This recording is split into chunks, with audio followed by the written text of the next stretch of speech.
स्वागत है हमारे YouTube चैनल बायो गुरु पर। आज हम क्लास 12th का चैप्टर 3 परागण, निषेचन, भ्रूणपोष व्यय, भ्रूण का परिवर्धन का पार्ट 3 पढ़ रहे हैं।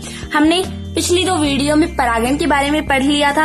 अब हम निषेचन के बारे में पढ़ते हैं। चलिए स्टार्ट करते हैं। तो आज का हमारा टॉपिक है निषेचन।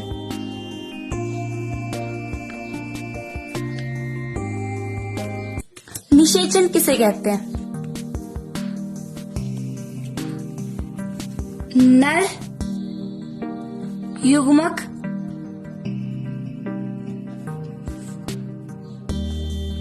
व मादा युग्मक के संलयन को ही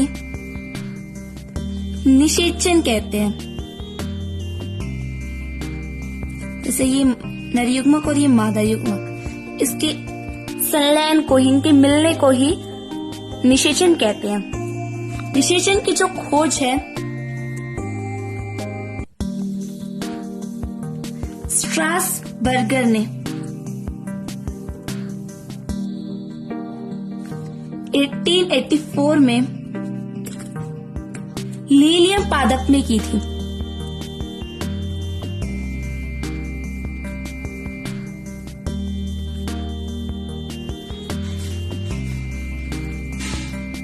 निषेचन की खोज स्ट्रासबर्गर ने 1884 में लीलियम पादप में की।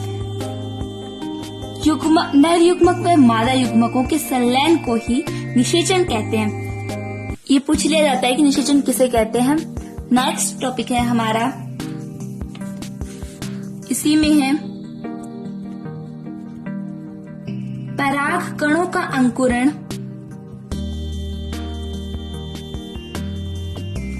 पराग नलिका की वृद्धि हमारा टॉपिक है। तो चलिए स्टार्ट करते हैं इसे भी। परागण क्रिया द्वारा पराग कण वर्तिकाग्र पर पहुंच जाते हैं।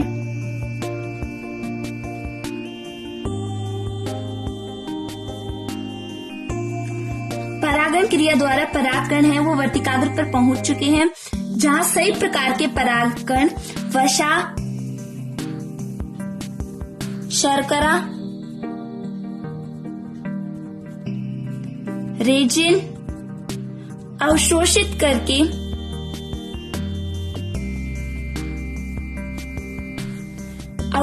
कर अंकुरण प्रारंभ कर देते हैं।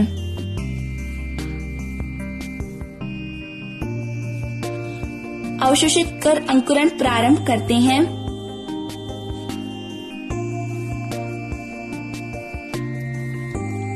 परागण क्रिया द्वारा परागकण वर्तिकाग्र पर पहुंच जाते हैं, जहां सही प्रकार के, हमने पिछले वीडियो में पढ़ा था कि जो वर्तिकाग्र है वो अपनी ही जाति के पराग कणों को ग्रहण करती है।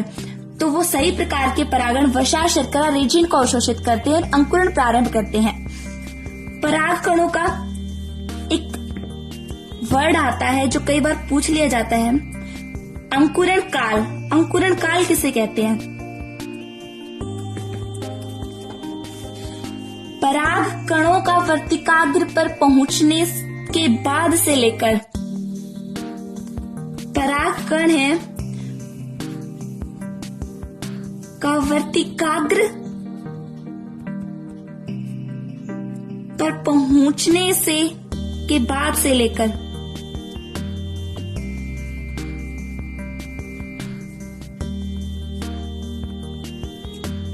अंकुरण प्रारंभ होने में लगने वाले समय को अंकुरण काल कहते हैं। पराग कणों का वर्तिकाग्र पर पहुंचने के बाद अंकुरण प्रारंभ में के बाद से लेकर अंकुरण प्रारंभ होने में लगने वाले समय को अंकुरण काल कहते हैं। अंकुरण क्रिया में परागण की अंतःचोल जनन छिद्रों से पराग नलिका बनाती है। हमने पढ़ा था पिछले वीडियो में कि परागण की 2 परतें होती हैं, 2 आवरण होते हैं। ये है बाह्य चोल और इससे नीचे वाली है अंतःचोल। जो अंतःचोल है वो ये जनन छिद्रों के माध्यम से एक पराग नलिका का निर्माण करती है। यह है पराग नलिका।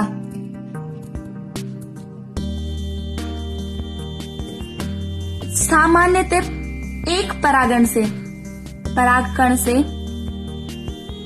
एक पराग नलिका निकलती है।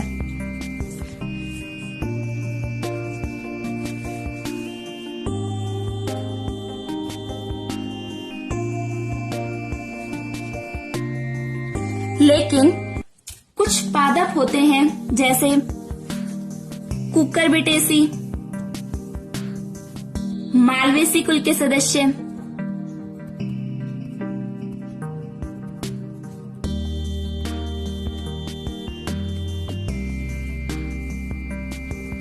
इनसे एक से अधिक पराग नलिकाएं निकलती हैं। निकलती तो एक से अधिक है, लेकिन इनमें सक्रिय केवल एक होती है। जब एक पराग कण से एक पराग नलिका निकलती है तो उसे एक नलिकीय परागकण कहते हैं।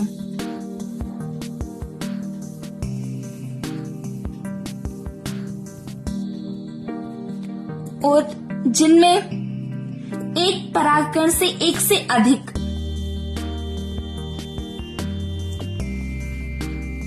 है, उसमें एक से अधिक यानी 1+ पराग नलिकाएं निकलती हैं,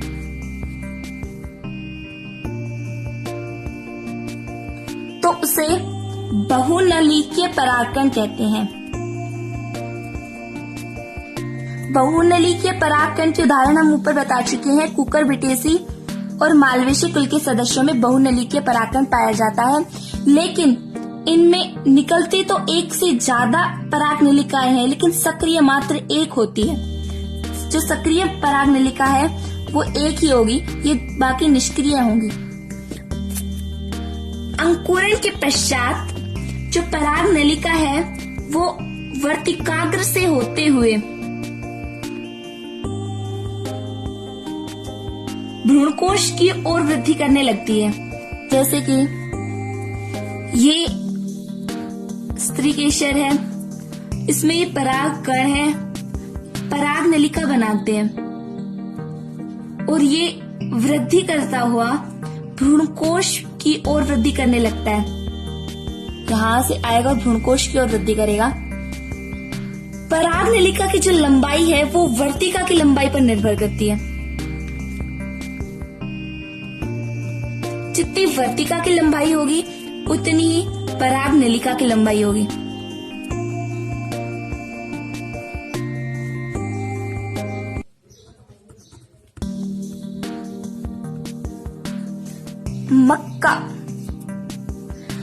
मक्का जिसमें पराग नलिका की जो लंबाई है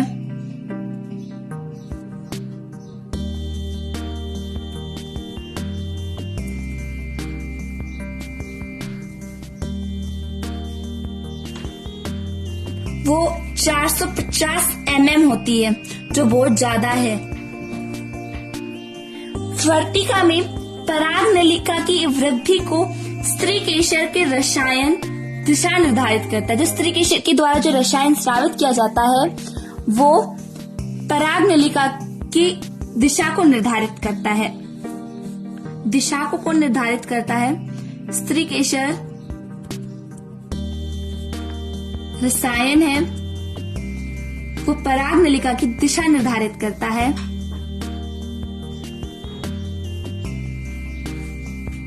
इस प्रकार पराग नलिका की वृद्धि जो होती है वो एक दिशीय होती है।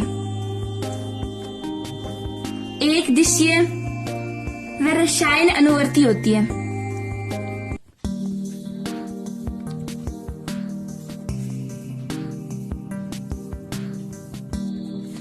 रसायन अनुवर्ती प्रकार की होती है।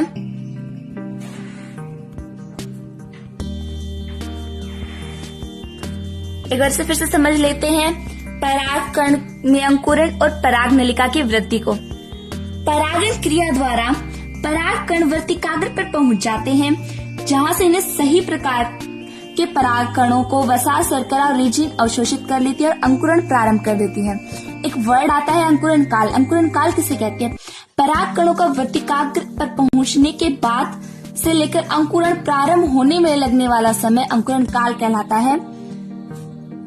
अंकुरण क्रिया में परागण की अंतःचोल चलन छिद्रों से पराग नलिका बनाती है। एक परागण से एक परागनलिका निकलती है तो उसे एक नलिकीय परागण कहते हैं। लेकिन कुकुरबिटेसी मालवेसी कुल के सदस्य होते हैं, उनमें एक परागकण से एक से अधिक परागनलिकाएं निकलती हैं, जिन्हें बहुनलिकीय परागकण कहते हैं। निकलती तो एक से ज्यादा है, लेकिन सक्रिय मात्र एक होती है और बाकी सभी निष्क्रिय होती हैं।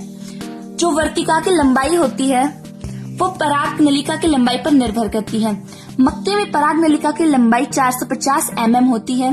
स्त्री केशर के द्वारा स्रावित किया गया रसायन परागनलिका की दिशा को निर्धारित करता है। परागनलिका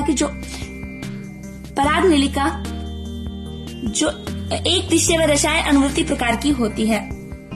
अब हम पढ़ते हैं परागनलिका का बीजांड में प्रवेश। नेक्स्ट टॉपिक है हमारा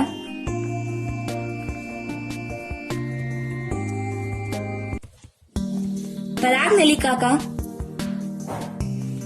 बीजांड में प्रवेश। परागनलिका जो है वो बीजांड में प्रवेश 3 प्रकार से करती है। एक है बीजांड द्वारी प्रवेश,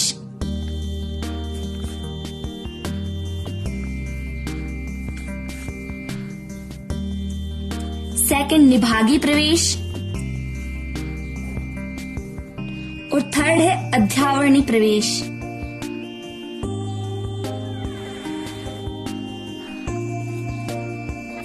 इनमें से हम फर्स्ट पढ़ेंगे बीजांड द्वारी प्रवेश।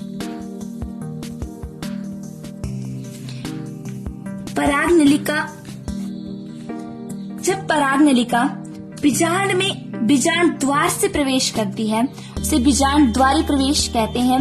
इसे डायग्राम के माध्यम से समझते हैं। हमने डायग्राम बना लिया है। ये बीजांड द्वार है, ये निभाग है और ये बीजांड व्रंत है और ये पूरा बीजांड है। इसमें जो परागनलिका है वो बीजांड द्वार से प्रवेश करेगी। इसे कहते हैं बीजांड द्वारी प्रवेश। बीजांड द्वारी प्रवेश अधिकांश पादपों में पाया जाता है।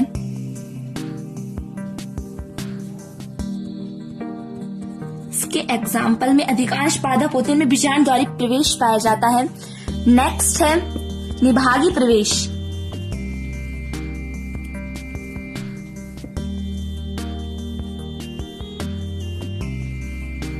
निभागी प्रवेश में क्या होता है, जो परागनलिका आती है वो निभाग से प्रवेश करती है, निभाग की ओर से प्रवेश करती है तो उसे कहते हैं हम निभागी प्रवेश। ये हमने ब्लैक पेन से बना दिया है, ये निभाग है। जब परागनलिका निभाग से प्रवेश करती है उसे कहते हैं निभागी प्रवेश। निभागी प्रवेश है, उसके उदाहरण है केजुराइना और बिटुला। निभागी प्रवेश केजुराइना और बिटुला में पाया जाता है। नेक्स्ट है अध्यावरणी प्रवेश। अध्यावरणी प्रवेश क्या है, जब परागनलिका का बीजांड में प्रवेश अध्यावरणों को भेदते हुए होता हो तो उसे हम अध्यावरणी बीजांड कहते हैं। हम इसे डायग्राम में समझा देते हैं अलग पेन से।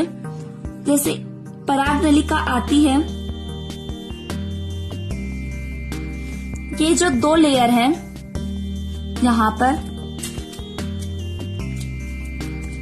एक ये बाहर वाली और एक ये अंदर वाली, ये दोनों अध्यावरण हैं। बाहर वाली जो लेयर है उसे बाह्य अध्यावरण कहते हैं और जो अंदर वाली है उसे अंत्य अध्यावरण कहते हैं। यहाँ से परागनलिका आएगी और अध्यावरणों को भेदते हुए इसके अंदर प्रवेश कर जाएगी। इसे हम अलग अलग डायग्राम से एक बार आपको समझा देती हूँ बना के। ये तीनों के अलग अलग डायग्राम बना रखे हैं हमने यहाँ पर। ये बीजांड द्वारी प्रवेश, यहाँ से परागनलिका आई और बीजांड द्वार में प्रवेश हो रही है। और निभागी प्रवेश में जो परागनलिका आ रही है वो निभाग में प्रवेश होने के बाद बीजांड द्वार की ओर जाती है। और ये अध्यावरणी प्रवेश, इसमें भी अध्यावरणों को भेदते हुए जो परागनलिका है वो यहाँ से बीजांड द्वार की ओर जाती है। चाहे प्रवेश कहीं से भी हो परागनलिका का, लेकिन जो परागनलिका है वो बीजांड द्वार की ओर से ही भ्रूण कोश में प्रवेश करती है। नेक्स्ट टॉपिक है हमारा अध्यावरणीय प्रवेश के उदाहरण हैं पोपुलस और कुकुरबिटा।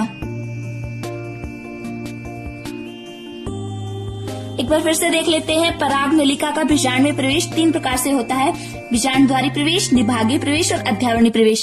बीजांड द्वारी प्रवेश में क्या होता है, जब पराग नलिका बीजांड द्वार की ओर से बीजांड में प्रवेश करती है उसे बीजांड द्वारी प्रवेश कहते हैं। अधिकांश पादपों में बीजांड द्वारी प्रवेश ही पाया जाता है। निभागीय प्रवेश ये कैजुराइना और ब्रिटुला में होता है। इसमें जो पराग नलिका है वो निभाग की ओर से प्रवेश करती है और बीजांड द्वार की ओर जाती है। थर्ड है अध्यावरणीय प्रवेश, ये पोपुलस और कुकुरबिटा में होता है। इसमें जो पराग नलिका है वो अध्यावरणों को भेदते हुए बीजांड में प्रवेश करती है। इन तीनों को हमने अलग अलग डायग्राम से समझ लिया है।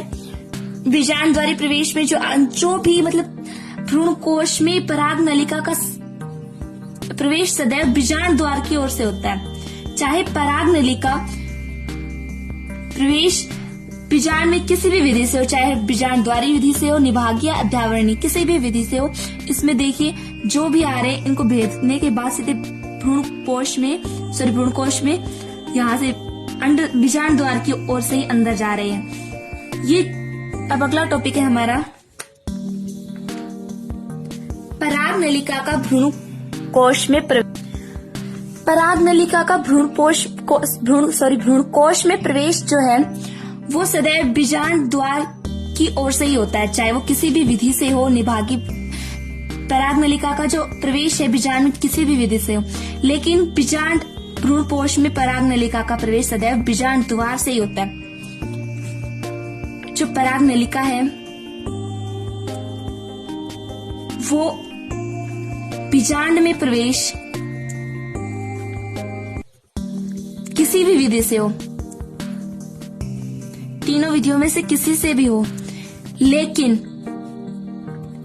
बीजांड द्वार में प्रवेश भ्रूण कोश में जो प्रवेश होता है पराग नलिका का वो बीजांड द्वार से ही होता है।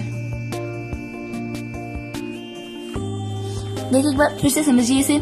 पराग नलिका का बीजांड में प्रवेश इन तीनों विधियों में से किसी से भी हो, लेकिन भ्रूण कोश में पराग नलिका का प्रवेश बीजांड द्वार से ही होता है। अब यह प्रवेश निम्नलिखित प्रकार से होता है। देखिए पहला है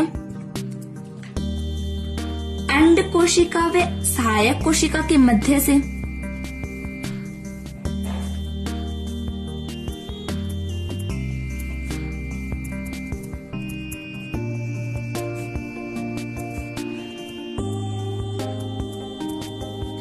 देखिए इसे समझिए, कैसे समझेंगे हम।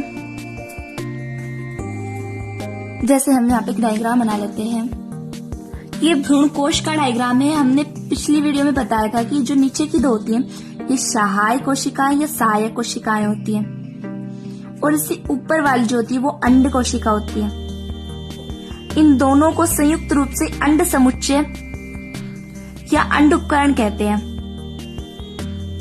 उसमें फर्स्ट है अंड कोशिका का सहायक कोशिका में प्रवेश कैसे होता है। जैसे ये मान लीजिए ये मेरी जो 2 अंगुलियां हैं ये तो सहायक कोशिकाएं और ये अंड कोशिकाएं हैं। इनमें पराग नलिका का प्रवेश इन दोनों के मध्य से होता है। ऐसे ये पेन है, ये पराग नलिका हो गई, और ये अंगुली मेरी सहायक कोशिका और ये अंड कोशिका, इन दोनों के मध्य से हो पराग नलिका का प्रवेश। पराग नलिका का भ्रूणकोश में एकमात्र इस प्रकार से प्रवेश होता है, इन दोनों के मध्य से। सेकंड है भ्रूणकोश की भित्ति व सहायक कोशिका के मध्य से। व सहायक कोशिका के मध्य से।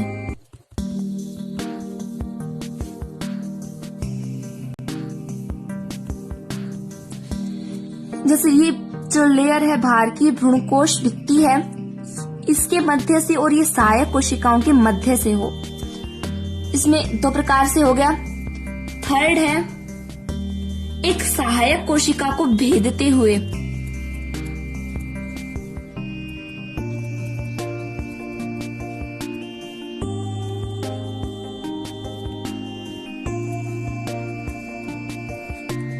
तीन प्रकार से पराग नलिका का भ्रूण कोश में प्रवेश होता है।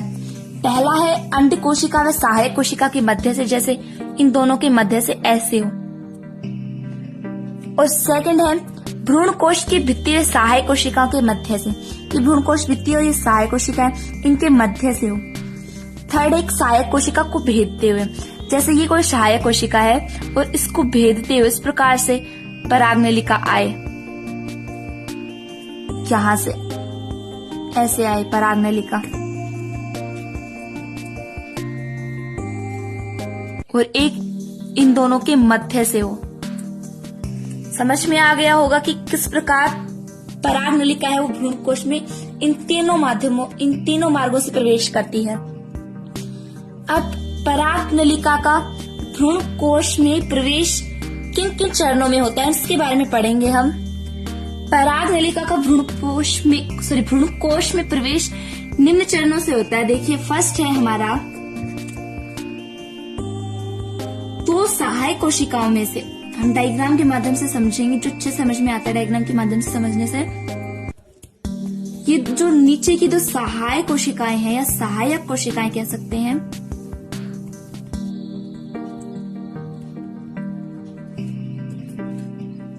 इन दोनों में से एक सहायक कोशिका पराग नलिका के भ्रूण कोश में प्रवेश करने से पहले ही नष्ट हो जाती है। देखिए एक बार फिर से समझाती हूँ मैं। दो सहायक कोशिकाओं में से एक सहायक कोशिका भ्रूण कोश पराग नलिका का भ्रूण कोश में प्रवेश होने से पहले ही नष्ट हो जाती है। सेकंड है जब पराग नलिका भ्रूण कोश में प्रवेश करती है तो भ्रष्ट हुई या अपहाश्रित हुई सहायक कोशिका के तंतु रूपी समुच्चय द्वारा भ्रूण कोश में प्रवेश करती है। जैसे ये कोई पराग नलिका है और इसमें एक सहायक कोशिका वो पहले ही नष्ट हो चुकी है। अभी नष्ट हुई कोशिका है ये तंतु रूपी समुच्चय बनाती है और जिससे पराग नलिका भ्रूण कोश में प्रवेश आसानी से कर जाती है।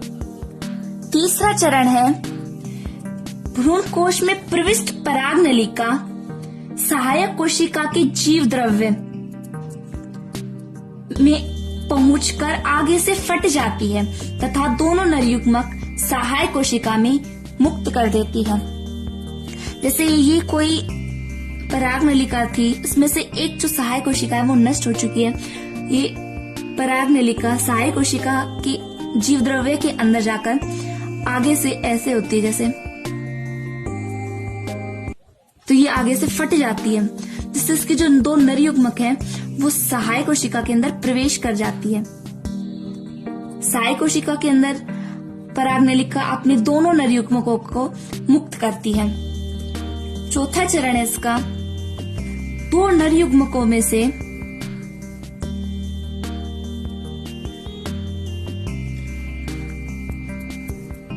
दो नरयुग्मक थे ना सहायक कोशिका के अंदर, उन दोनों नरयुग्मक में से एक नरयुग्मक, ये एक नरयुग्मक है ये अंड कोशिका तक पहुंच जाता है और दूसरा नरयुग्मक अमीबीय गति करता हुआ द्वितीयक केंद्रकों के पास पहुंच जाता है। ये द्वितीयक केंद्रक है, हमने पहले भी बताया था।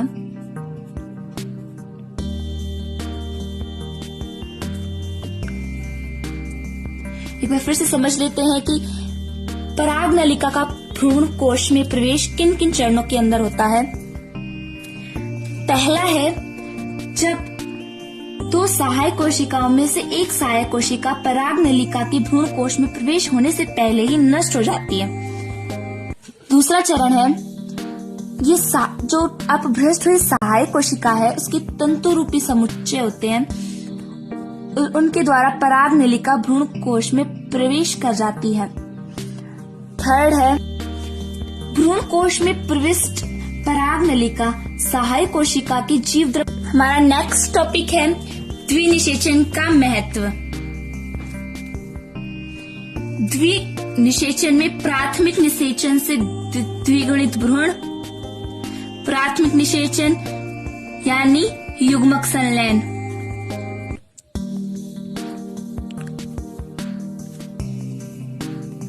से द्विगुणित भ्रूण व द्वितीयक निषेचन यानी त्रिक संलयन से त्रिगुणित भ्रूणपोष का निर्माण होता है। त्रिगुणित भ्रूणपोष का निर्माण होता है।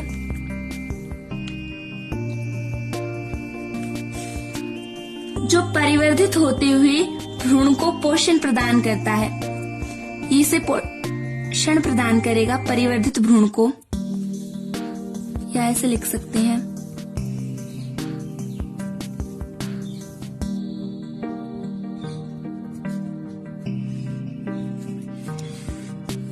पादप भ्रूण वैज्ञानिकों के अनुसार भ्रूणपोष में मातृक एवं पैतृक लक्षण पाए जाते हैं,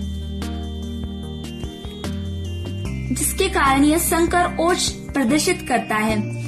इसके अलावा बीजों की जीवन क्षमता हेतु युग्मक संलयन और त्रिक संलयन आवश्यक है।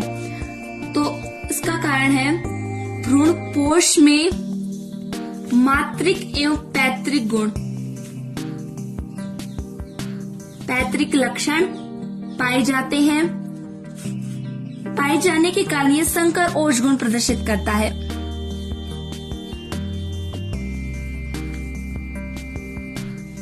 इसके अलावा बीजों की जीवन क्षमता के लिए भी, बीजों की जीवन क्षमता के लिए भी युग्मक संलयन एवं त्रिनिषेचन आवश्यक है। तो ये क्वेश्चन पूछा जाता है कई बार, युग्मक संलयन एवं त्रिक संलयन आवश्यक क्यों है? तो इसका कारण है भ्रूणपोष में मातृक एवं पैतृक लक्षण पाए जाने के कारण यह संकरोष गुण प्रदर्शित करता है। इसके अलावा बीजों की जीवन क्षमता के लिए भी युग्मक संलयन व त्रिक संलयन यानी द्विनिषेचन, इन दोनों को संयुक्त रूप से द्विनिषेचन कहते हैं, इसलिए द्विनिषेचन आवश्यक है। आशा करती हूँ कि आपको ये वीडियो पसंद आया होगा। अगर आपको नोट्स की पीडीएफ चाहिए तो डिस्क्रिप्शन बॉक्स में जो लिंक दिया गया है उस पर क्लिक करें और नोट्स के पीडीएफ ले सकते हैं। अगर आपको हमारा वीडियो अच्छा लगा हो तो चैनल को सब्सक्राइब, लाइक एंड शेयर जरूर करें। धन्यवाद।